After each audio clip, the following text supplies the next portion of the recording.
Right, buckle up political junkies, because yesterday Keir Starmer made two predictions that tell us everything we need to know about how spectacularly out of touch Westminster has become. He said the Tories are sliding into an abyss. Correct.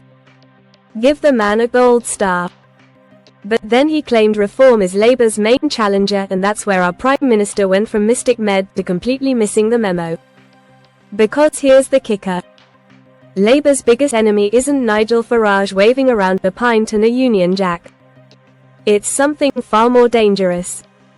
It's a crushing combination of public indifference and outright loathing that's brewing like the perfect storm across Britain. Welcome back to UK Tribune, where we cut through the Westminster bubble like a hot knife through parliamentary butter. Let's start with what Starr got right. The Tories are indeed tumbling into political oblivion faster than a Rishi Sunak approval rating. They've managed to make themselves so utterly irrelevant that watching their decline is like witnessing a slow-motion car crash. If car crashes lasted 14 years and somehow made everyone poorer. The Conservative Party has become the political equivalent of that friend who keeps promising they'll sort their life out but somehow keeps making it worse. We'll fix the economy. Crash. We'll sort out immigration. Chaos. We'll unite the party. Cue leadership contest number 17. Starmer spotted this train wreck from miles away. Even a broken clock is right twice a day. And this particular observation was about as challenging as predicting rain in Manchester. But here's where our beloved PM goes from political prophet to political pundit having a mare. Reform as Labour's main challenger. That's like saying your biggest competition in a marathon is a bloke who's still trying to tie his shoelaces at the starting line.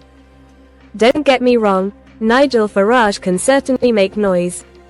The man could generate headlines at a silent retreat, but most Britons look at reform the way they look at pineapple on pizza.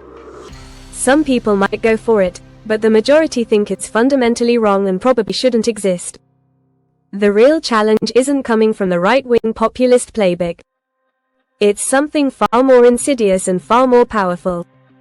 It's a growing realization that the entire neoliberal project, the thing that's defined British politics for the last 4 decades, has become as popular as a parking ticket. Here's the uncomfortable truth that's keeping Westminster strategists awake at night. People have clocked that politics isn't working. And I'm not talking about the usual politicians or rubbish grumbling that's been background noise since democracy began.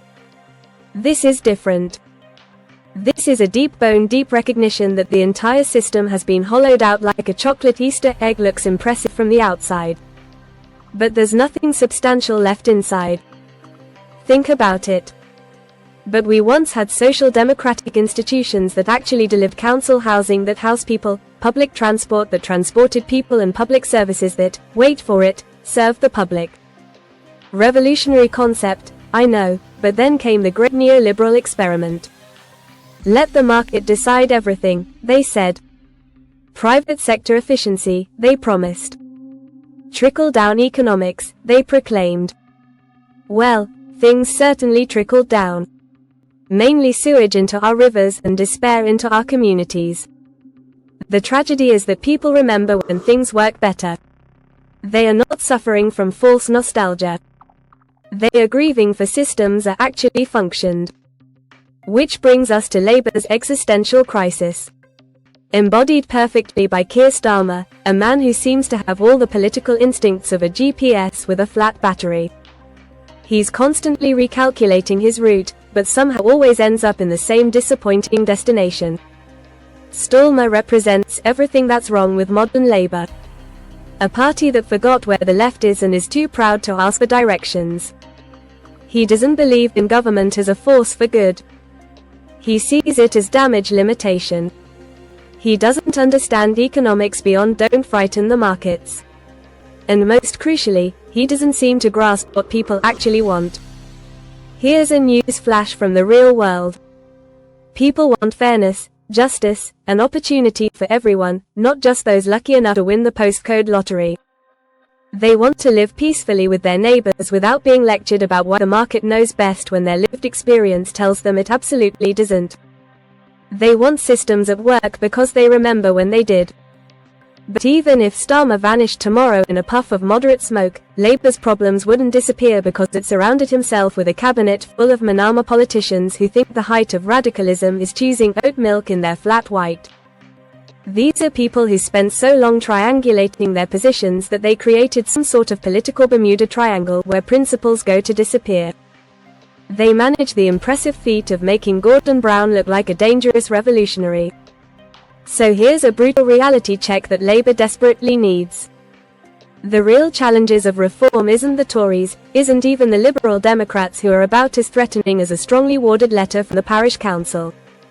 The challenge is that Labour has destroyed itself from within. They've abandoned everything that made them relevant and replaced it with focus group platitudes and market-friendly policies that excite absolutely nobody except political consultants and think tank wonks. The choice of stock. Reinvent yourselves as a party that actually believes in something, or exit stage right and let someone else have a go. Because pretending that tinkering around the edges of a broken system while calling it responsible government isn't fooling anyone anymore. So there you have it. Starr is half right, half wrong, completely missing the point assessment of British politics. The Tories are finished. But Labour's biggest enemy is a reform, its own inability to offer anything different from the failed neoliberal consensus that got us into this mess. What do you think? Is Labour capable of rediscovering its purpose, or are we watching the slow-motion collapse of the entire Westminster establishment? Drop your thoughts in the comments. I read every single one. And trust me, you lot are often more insightful than the entire political commentary combined. If this kind of no-nonsense political analysis is your cup of tea or your pint of bitter,